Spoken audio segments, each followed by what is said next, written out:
23ஆம் தேதி மத்திய பட்ஜெட் தாக்கல் செய்யப்பட இருக்கிறது. வரும் 23ஆம் தேதி மத்திய பட்ஜெட்டை தாக்கல் செய்கிறார் அமைச்சர் நிர்மலா சீதாராமன். அது தொடர்பான அண்மை செய்திகளை பார்த்து வருகிறோம். வரும் 23ஆம் தேதியன்று மத்திய பட்ஜெட்டானது தாக்கலாக இருக்கிறது. அமைச்சர் நிர்மலா சீதாராமன் மத்திய பட்ஜெட்டை தாக்கல் செய்ய இருக்கிறார். அது தொடர்பான அண்மை செய்திகளை பார்த்து வருகிறோம். வரும் ஜூலை 23ஆம் தேதியன்று மத்திய பட்ஜெட்டானது தாக்கல் செய்யப்பட இருக்கிறது. அமைச்சர் நிர்மலா சீதாராமன் மத்திய பட்ஜெட்டை தாக்கல் செய்கிறார்.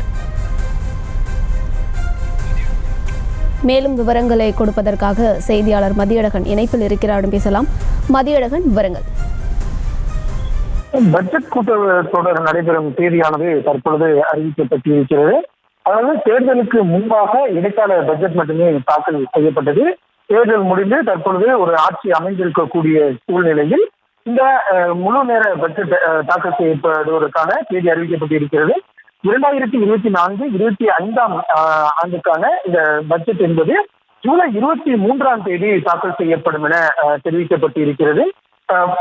ஜூலை 22 முதல் ஆகஸ்ட் 12ஆம் தேதி வரை பட்ஜெட் கூட்டத்தொடர் நடைபெறும் என்றும் 23ஆம் தேதி பட்ஜெட் தாக்கல் செய்யப்படும் என்று தெரிவிக்கப்பட்டிருக்கிறது.